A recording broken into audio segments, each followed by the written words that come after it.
In this video, we're going to cover the area threshold method, the first option of our two approaches. We've ran through this tool once before when working on the hydro conditioning of our DEM. However, now the use is going to be different, so some things are going to vary. Before citing conservation practices using the ACPF, the user first needs to define their perennial stream network. So once you have your hydro-conditioned DEM and the associated terrain derivatives, you can start this three-step process of developing your perennial network. First, you delineate a flow network. Second, you'll go in and manually identify which segments are perennial or at least of interest. And then third, you define that perennial stream network using the results of step 2. Step 1 can be done using two different methods, the area threshold method and Pucher-Douglas. Area threshold is an easily understood method where the user gets to specify a certain threshold, which makes it repeatable as well, meaning that no matter what watershed you use it in, you can always specify the same threshold if you wish. While Pucher-Douglas is a much more objective and scientifically based method, and the result is going to vary based on landscape characteristics. Briefly, I'd like to make it clear what we mean by perennial stream network and also why we emphasize the importance of this. So to begin, a perennial stream network is one which flows continuously. You can see in the first hydrograph all throughout the water year, there is a base flow. There's a continual flow within that channel. In an intermittent or seasonal stream, flow is only going to occur at certain times of the year when it receives water from, say, springs or from other surface source, such as during like snow melt or something like that. You can see in the middle hydrograph, for the beginning of the water year, there is no flow, the base flow is 0, but then between January and June, there is some flow that's likely due to snowmelt in that case. And then finally, you can have an ephemeral stream, and this is the one that only flows in a direct response to precipitation, and whose channel is at all times above the water table, which we can see there in the last hydrograph, where there's just very sporadic flow occurring, most likely due to an intense rainstorm.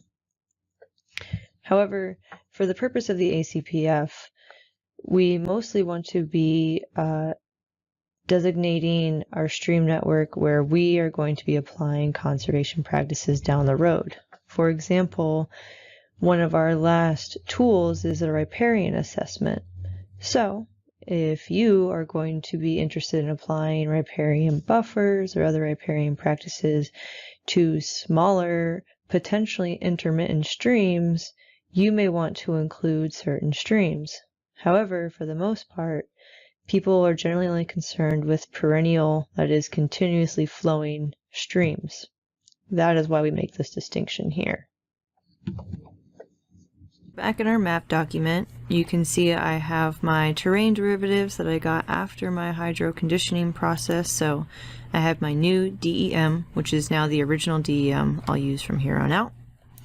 And you can see I still have this old area flow network output that I got when I was using a 5-acre threshold. If we go to our results and look at the last thing I ran, we can see in the messages here my threshold was 5 acres. Now when we go to the toolbox, we come down to the same tool, flow network definition, area threshold, and we open that up. And we've got the same 3 to 4 inputs of the flow accumulation roster, flow direction roster, the user specified area threshold in acres, and then the optional watershed boundary. If you include this watershed boundary, the output segments have to be centered within this existing boundary.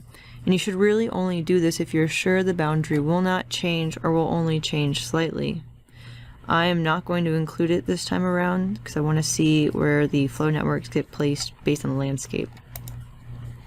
So we're going to put in our first input, the flow accumulation roster. Come over here, grab and drop. And now for the area threshold in acres, I'm going to up it compared to the last time I ran. This time I'm going to choose 15 acres. This is a subjective choice. You can do whatever you feel is fit for your watershed. The flow direction roster was automatically added, and then our output flow network is right here, already added. We get this warning that it already exists, but we know that. We had run it previously, and that's okay. So we'll let it run.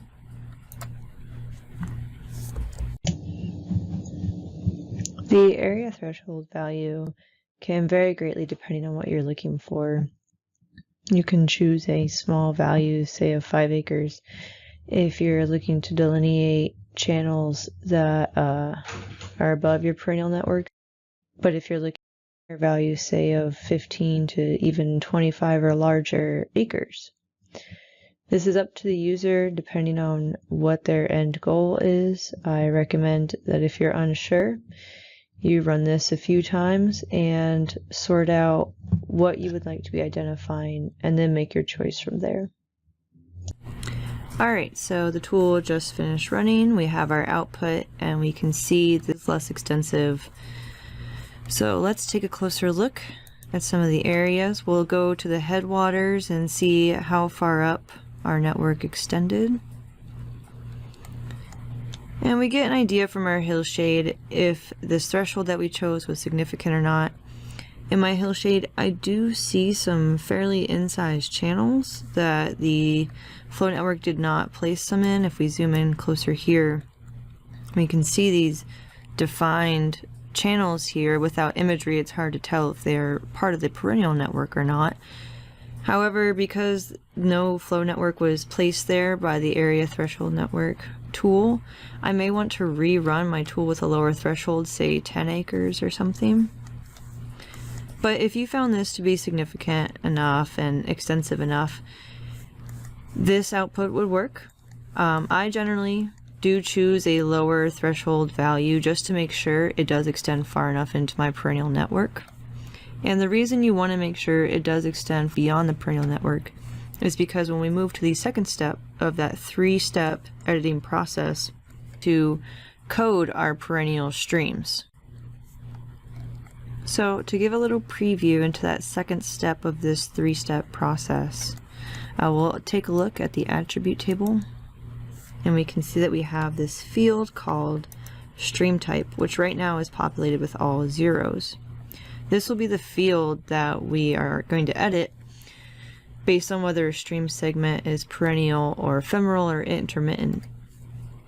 So this is why it matters if our network extends far enough up beyond the perennial stream, because if it doesn't, then that segment just simply won't exist for us to populate with a 1 or whatever we choose to designate a perennial stream network. So then when we go to develop our stream reach, it won't be complete.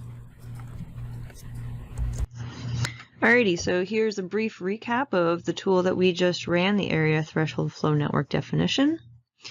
Next, the Pucher-Douglas tool, or go on to populating stream type field, which is the next necessary step in developing your stream reach.